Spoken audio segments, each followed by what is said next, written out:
नमस्कार दोस्तों। तो चलिए हम फिर से स्टार्ट करते हैं अपने सी प्रोग्रामिंग का ट्यूटोरियल। और आज के इस वीडियो में हम बात करेंगे फॉर्मूला बेस्ड प्रोग्राम के बारे में ही।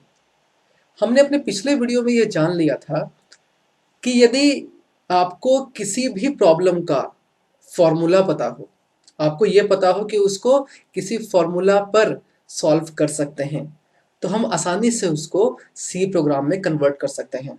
तो आइए आज कुछ और प्रोग्राम देखते हैं और ये जानने का प्रयास करते हैं कि आखिरकार हम किसी फॉर्मूला को कितने आसानी से सी के प्रोग्राम में चेंज कर सकते हैं। और इसको समझने के लिए हम करेंगे क्या कि हम अपने पिछले वीडियो वाले प्रोग्राम जहाँ पे हमने सीखा था स्क्वायर निकालना किसी दिए गए नंबर का, उसी को एडिट करेंगे। और हम एडिट कर करके सीखते जाएंगे कि किस तरह हम आसानी से किसी फॉर्मूला को प्रोग्राम में कन्वर्ट कर सकते हैं। तो चलिए शुरू करते हैं। हम उसके लिए करेंगे क्या, सबसे पहले फाइल पे जाएंगे और ओपन कर लेंगे। ओपन करने से क्या होगा कि जिस प्रोग्राम को हमने पहले से सेव करके रखा है, हम लोग उसको जो है फिर से रीयूज कर सकते हैं। तो हमने बनाया था पिछले वीडियो में sq.c means square dot C. हम इसको सेलेक्ट कर लेंगे और ओपन बटन पर क्लिक कर लेंगे। ओपन बटन पर क्लिक करते ही प्रोग्राम आ जाएगा। और इस विंडो को, इस ब्लू विंडो को पूरे स्क्रीन में खोलने के लिए हम F5 प्रेस करेंगे। तो ये देखिए मैंने F5 प्रेस कर लिया है। अब मुझे करना क्या है कि इसी प्रोग्राम का एक कॉपी बनाना है ताकि मैं उसमें चेंज कर सकूं और उस चेंज को भी सेव कर सकूं, क्योंकि मैं यदि यहाँ डायरेक्टली चेंज करूंगा तो वो चेंज sq.c में चेंज हो जाएगा। तो चलिए एक काम करते हैं, हम इसको सेव एज करते हैं, उससे एक कॉपी बन जाएगा तुरंत। तो हम एक काम करते हैं, हम क्यूब का प्रोग्राम बनाते हैं। चलो हम क्यूब बनाते हैं। हम लिखेंगे cube.c और फिर ओके बटन पर क्लिक कर लेंगे। तो देखिए ये cube.c के नाम से ये प्रोग्राम हमारा सेव हो गया। अब हम लोग यहाँ पे जो भी एडिट करेंगे वो इसी फाइल में होगा। sq.c में पहले से जो लिखा हुआ था वही बचा हुआ रहेगा। अब ये प्रोग्राम है क्या? cube.c में हम करने क्या वाले हैं कि हम एक नंबर कंप्यूटर को देंगे और उसका क्यूब निकालेगा। क्यूब का मतलब होता है कि दिए गए नंबर का 3 टाइम्स मल्टीप्लीकेशन, मीन्स 3 बार गुणा करना पड़ेगा आपको। मीन्स यदि आपने 2 दिया तो 2 into two into two means 8 हो जाएगा। 3 दिया तो 3 into three into three means 3 3 जा 9 और 9 3 जा 27। तो चलिए जरा हम लोग प्रॉब्लम को चेंज कर लेते हैं। राइट ए सही program which accept number from user, बिल्कुल वैसे ही रहेगा, एक नंबर देना पड़ेगा। इन लिखा हुआ था फाइंड द स्क्वायर, हम लोग यहाँ पे लिख देंगे क्यूब। ये हो गया क्यूब। अब सबसे पहले उसका लॉजिक, स्क्वायर निकालते थे तो हमने लिखा था sq equal to n into N. अब क्यूब निकालना है तो यहाँ पर क्यूब लिख दो, बस क्यूब। और यहाँ पे n का 3 बार मल्टीप्लाई कर दो, एकदम सिंपल है। 3 बार मल्टीप्लाई कर दिया। इनपुट में क्या देना है? n ही देना है। n को 3 बार गुणा करना है तो इन इनपुट को हम लोग को केवल n ही देना है। प्रोसेस कैसे करेंगे? सिंपल है, उसी वाले फॉर्मूला को लिख देंगे cube equal to n into N into N. ये आपका क्यूब निकल गया। आउटपुट में क्या मिलेगा? जाहिर सी बात है, क्यूब निकाल रहे हैं तो क्यूब ही मिलेगा। तो ये हो गया क्यूब। अब हमारा सबसे पहले काम, मैं आपको सिखा चुका हूँ कि सबसे पहला काम प्रोग्राम के आउटपुट को डिजाइन कीजिए कि आपको कैसा आउटपुट चाहिए। हम चाहते थे कुछ अलग, चलो इस बार कुछ अलग कर लेते हैं। हम चाहते हैं यहाँ पे केवल लिखा रहे n और हम लोग यहाँ पे नंबर देंगे। मान लेते हो नंबर है 3, तो वो दिखा देगा। हम चाहते हैं इस बार आउटपुट भी कुछ अलग टाइप का आ जाए। हम चाहते हैं दिखा दे यहाँ पे क्यूब इक्वल टू, जब हम लोग 3 का क्यूब निकालेंगे तो 27 आएगा। ये देखिए, तो ये था हमारा आउटपुट। हम चाहते हैं इस तरीके से आउटपुट है, मीन्स हम लोग n प्रॉम्प्ट करें, हम उसके सामने में कोई नंबर दें। मान लीजिए हमने दिया है 3 और वो हमको क्यूब निकाल के दिखा दे। तो है ना सिंपल। अब चलो यहाँ पे कुछ नहीं करना, ये दोनों लाइन वैसे ही रहेगा। stdio.h और conio.h को आपको इंक्लूड करना ही पड़ेगा, वाइड मैन रहेगा ही रहेगा। वेरिएबल डिक्लेयर करना है तो वेरिएबल डिपेंड करता है हमारा फॉर्मूला क्या है। फॉर्मूला था हमारा cube equal to n into N into N. अब यदि उसको ध्यान से देखो तो यहाँ पे 2 ही वेरिएबल है, एक है क्यूब और एक है n। तो हमने लिखा था पिछले प्रोग्राम में एस क्यूब, इसको आप मिटा दीजिए। ये हो गया क्यूब और n। स्क्रीन को क्लियर करना ही था। अब हमको चाहिए था केवल n प्रॉम्प्ट करे वहां पे आउटपुट में, एंटर नंबर तो हमको चाहिए नहीं, तो हम लोग यहाँ पे केवल n लिख देंगे, जैसा चाहिए वैसा लिखो। अब उसको n में स्टोर कर लेंगे, एकदम आसान था। प्रोसेस कैसे करेंगे, एकदम सिंपल, फॉर्मूला जो हमने लॉजिक में लिखा है उसी को आप यहाँ पे लिख दो, cube equal to n into N into N. Simple, जो फॉर्मूला में आपने लिखा था, जो आपने लॉजिक में लिखा था, उसी को आपको यहाँ पे लिखना है। अब उसके बाद आपका आउटपुट में क्या था, क्यूब कॉलन इक्वल टू दिखाना है, सिंपल, आप यहाँ पे उसको दिखा दो। तो हम लोग यहाँ पे लिख देंगे जैसा आपको आउटपुट चाहिए बिल्कुल वैसा, क्यूब कॉलन इक्वल टू, और इसके जगह पे क्यूब का वैल्यू, सिंपल। ये देखिए जहां पर परसेंटेज डी रहेगा उसके जगह क्यूब का वैल्यू दिखेगा, और हमारा गेट सी एच बन गया प्रोग्राम, एकदम सिंपल है, कहीं पे कोई गलती नहीं है। अब चलो इसको सेव करेंगे, तो हम लोग फाइल पे जाएंगे यहाँ पे और सेव बटन पे क्लिक कर लेंगे। फाइल पे जाके आपको सेव करना है केवल, और सेव करने के बाद आपको कंपाइल करना है उसको। कंपाइल पे जाइए या आप Alt F9 भी प्रेस कर सकते हैं, कोई एरर होगा तो दिखाएगा, नहीं होगा तो अच्छा है। और उसके बाद रन कर लेते हैं, तो चलो रन करते हैं। ये देखिए मैंने रन किया, बोल रहा है n, हम देंगे 3 मान लेते हैं, और जैसे एंटर करेंगे आ जाएगा क्यूब 27, बिल्कुल वही आउटपुट हमको मिला है जिसको हमने पहले से ही डिजाइन करके रखा था। तो देखा कितना आसान था ये वाला प्रोग्राम। तो ये हमने सिंपल सा प्रोग्राम बना लिया जहाँ पे हमने सीखा कि किस तरह क्यूब निकालते हैं। चलिए एक और प्रोग्राम देखते हैं। हमें बनाना है एवरेज ऑफ 3 नंबर्स। चलो हम करेंगे क्या, हम फाइल पे जाएंगे, फिर से सेव एज पे जाएंगे। सेव एज पे जाने के बाद हम लोग यहाँ पे average dot C, AVG dot C के नाम से स्टोर कर लेंगे, और फिर ओके कर लेंगे। अब हमको करना क्या है, मुझे एक ऐसा प्रोग्राम बनाना है जहां पर मैं यूजर से 3 नंबर्स लूँ और वो उसका एवरेज या औसत निकाल के दिखा दे। तो चलो प्रोग्राम, सबसे पहले प्रॉब्लम को चेंज करते हैं, write a C program which accept, हमसे बोला गया है 3 नंबर्स, चलो 3 कर देते हैं, 3 नंबर्स कर देते हैं फ्रॉम यूजर, 3 नंबर लेना है यूजर से और उसका एवरेज निकालना है, एवीजी कर दे रहा हूँ शॉर्ट फॉर्म में, एवरेज निकालना है। अब किसी नंबर का हम लोग, किसी दिए गए नंबर का हम लोग एवरेज कैसे निकालते हैं, सिंपल है, जितने भी नंबर का एवरेज निकालना हो उन सभी नंबर को आपको आपस में सम करना होता है, और जितने भी नंबर होते हैं उसको उतने नंबर से आपको डिवाइड करना होता है। जैसे मान लीजिए मेरे पास नंबर है 3, एक है n1, एक है n2 और एक है n3।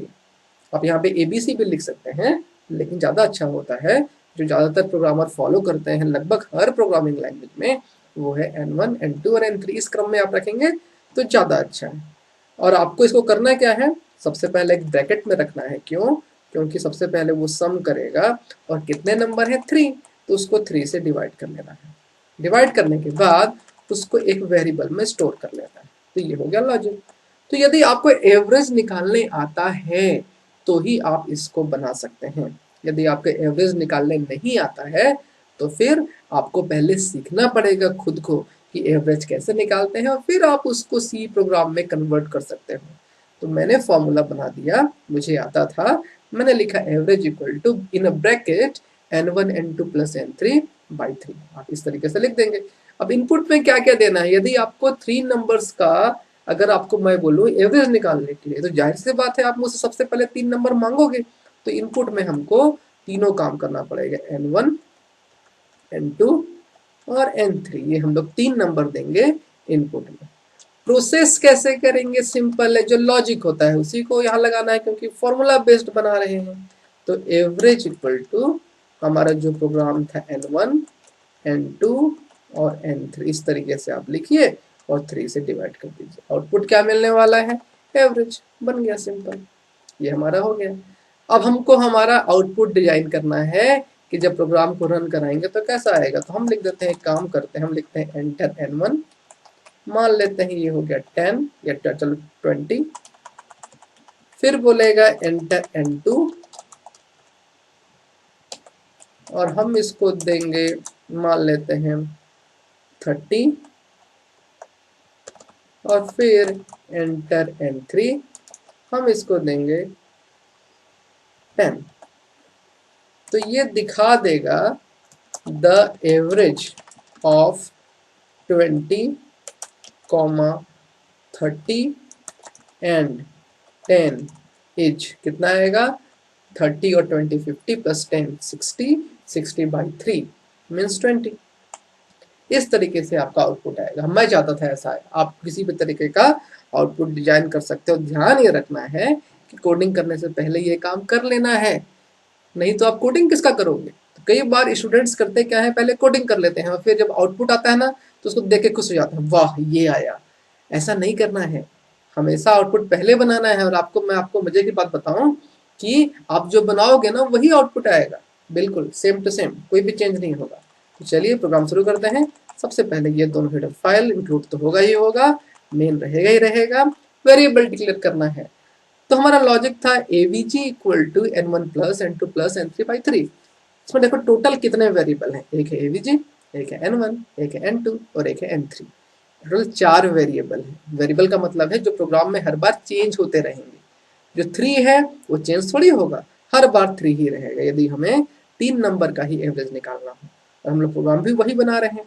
तो हम यहाँ पे करेंगे क्या, सबसे पहले वेरिएबल डिक्लेयर कर देंगे लाइन से, लॉजिक को देखकर n1, n2, n3 और उसके बाद सम, सॉरी एवरेज, ये मैंने निकाल दिया। जब ये बन जाएगा इसको क्लियर करना ही करना है, इनपुट लेना है। अब हमको लिखना है यहाँ पे एंटर n1, क्योंकि हमने आउटपुट को लिखा है वैसा कि हमको वैसा चाहिए, एंटर n1, और उसको हमको n1 में स्टोर कर देना है। उसके बाद फिर हमको इनपुट करना पड़ेगा, क्योंकि 3 इनपुट लेना है हमको, तो आपको 3 बार printf scanf करना पड़ेगा। तो यहाँ लिखेंगे एंटर n2, ये हो गया हमारा एंटर n2, और ये हमारा हो गया scanf। फिर से इंटीजर चूंकि वेरिएबल है इसलिए %d लगाएंगे। मैं आपको बताऊंगा बाद में कि किस तरह आप लोग और टाइप का यूज कर सकते हैं। अभी मेरा टारगेट है कि आपको मैं समझा सकूं कितना आसान है सी में प्रोग्रामिंग करना। और उसके बाद नेक्स्ट आपके पास है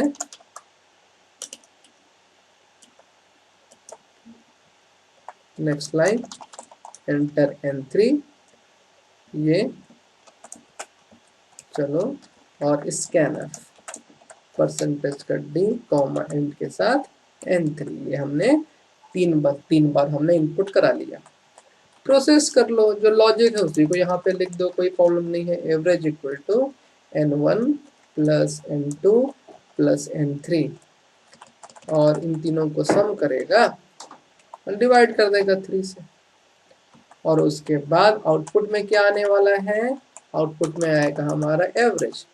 तो द एवीजी ऑफ 10, पहला वाला, तो पहला वाला कहाँ पे स्टोर है, n1 में, तो %d कॉमा दूसरा वाला %d एंड %d तीसरा वाला इज %d, इस तरीके से लिख देंगे। और यहाँ पे लाइन से सबको लिख देंगे। पहले वाले %d के जगह पे किसका वैल्यू दिखाएगा, n1 का। दूसरे वाले %d के जगह पे किसका वैल्यू दिखाएगा, n2 का। तीसरे वाले %d के जगह पे किसका वैल्यू दिखाएगा, n3 का। और लास्ट वाले में किसका वैल्यू दिखाएगा, एवरेज का। जितने बार आप यहाँ लगाओगे उतने बार आपको इस तरीके से लिखना पड़ेगा। तो ये देखो प्रोग्राम बन गया, सिंपल है, मुझे नहीं लगता इसमें कोई गलती होगा तो ठीक कर लेंगे। तो चलो फाइल पे चलते हैं और हम लोग सेव कर लेते हैं। सेव कर लिया मैंने, अब कंपाइल करना है। कंपाइल पे चलते हैं, कंपाइल कर लेते हैं। एक वार्निंग एक एरर है, तो देखते हैं कहाँ पर गलती हो रहा है। स्टेटमेंट मिसिंग हो रहा है, यहाँ पे देखिए मैंने सेमीकोलन मिस किया है। आपको फिर से दिखाता हूँ, कंपाइल करते हैं। देखो देखो दिखा रहा है नीचे में, देखो यहाँ पे दिखा रहा है स्टेटमेंट मिसिंग, इस लाइन में दिखा रहा है, लेकिन ये इससे पहले वाले लाइन में दिखा होगा। तो ये मैंने यहाँ पे देख लिया कि सेमीकोलन मिस है। चलो फिर सेव करो। हर बार कभी भी ना पूरा एरर एक साथ ठीक करने की कोशिश मत किया करो, है ना। एक बार ठीक करो, उसके बाद देखो उसमें एक एरर था, एक वार्निंग था, मैंने दोनों को ठीक करने की कोशिश नहीं किया, एक ही को कर लिया बस। और हम लोग करेंगे क्या, कंपाइल करेंगे और रन करा लेंगे। एंटर n1 मान लेते हैं 20, एंटर n2 30, एंटर n3 10, और ये देखो the average of 20, 30 and 10 is 20। देखो जैसा आउटपुट हमने बनाया था बिल्कुल वैसे आउटपुट यहाँ पे आ गया। कितना अच्छा है, सेम टू सेम। और जैसे ही एंटर करेंगे हम लोग फिर से वापस प्रोग्राम में पहुंच जाएंगे। तो कितना आसान था प्रोग्राम को बनाना। अब इसमें एक प्रॉब्लम है क्या, तो आपको दिखा रहा हूँ। हम लोग रन करते हैं। मान लीजिए मैंने दिया 10, मैंने दिया 5 और मैंने दिया 7, ये टोटल हो गया 22। अब 22 पाई यदि आप 3 करोगे तो कितना आएगा, ये 7 पॉइंट कुछ आना चाहिए, जबकि देखिए यहाँ पॉइंट वैल्यू नहीं दिखा रहा है। ऐसा क्यों हो रहा है, क्योंकि हमने किया क्या है, इंटीजर वेरिएबल लिया है। यदि आप चाहते हैं कि जो हमारा रिजल्ट है वो पॉइंट में आए, दशमलव में आए, तो आपको फ्लोट लेना पड़ेगा। कैसे लेते हैं फ्लोट, मैं इसी में चेंज करके आपको दिखा रहा हूँ। सिंपल है, हम लोग करेंगे क्या कि ये जो इंट था इसके जगह फ्लोट ले लेंगे। तो उससे क्या होगा कि हम लोग n1 n2 और n3 में भी पॉइंट वाले वैल्यू डालने लग जाएंगे। फ्लोट लेने के बाद यहाँ परसेंटेज जी की जगह पे f लेना पड़ेगा आपको। हर जगह आप f ले लीजिए और f लेने के बाद यहाँ भी जहां जहां परसेंटेज डी आप लगा रहे हैं वहां पे आप f लीजिए। ये देखिए, ये और ये f आपने ले लिया, हर जगह फ्लोट कर दिया है। अब इसको सेव कीजिए, हमेशा कंपाइल कीजिए और रन कराइए। आपको दिखा रहा हूँ सिंपल वही वाला। पहले हम लोग करते हैं 20, हम लोग करते हैं मान लेते हैं 2 और हम लोग करते हैं 0। देखो 22 और 0 यदि हम लोग लेंगे तो उसका 7.33 समथिंग दिखाएगा। तो ये अच्छा है। यदि आपको ऐसा लगता है कि आपको इनपुट जो है वो भी दशमलव में देना है और आउटपुट भी आपको चाहिए, बस सिंपल है, फ्लोट कर लो, फ्लोट कर लो और परसेंटेज का हर जगह यूज कर लो। कितना आसान है। तो ये रहा फॉर्मूला बेस्ड प्रोग्राम। आप इसी तरह और भी फॉर्मूला जो भी आपको पता है उन सारे फॉर्मूला को आप एक एक करके जो है वो यहाँ पर कोशिश करते रहिए। आप मुझसे कमेंट सेक्शन में भी कुछ पूछ सकते हैं। आप कमेंट सेक्शन में जाइए, मैं आपके कमेंट का जरूर जवाब दूंगा। और हम अपने आगे आने वाले वीडियो में ठीक इसी तरह सी प्रोग्रामिंग के बारे में बात करते रहेंगे और कोशिश करेंगे कि आप इस प्रोग्रामिंग के दुनिया में धूम मचा दो। तब तक के लिए थैंक यू। लेकिन चलते चलते वही आदत, इसको क्लोज करना नहीं भूलें एग्जिट करने से पहले। तो मैं यहाँ पे बंद कर रहा हूँ और ये हमारा क्लोज हो गया। आज के लिए इतना ही। Thank you.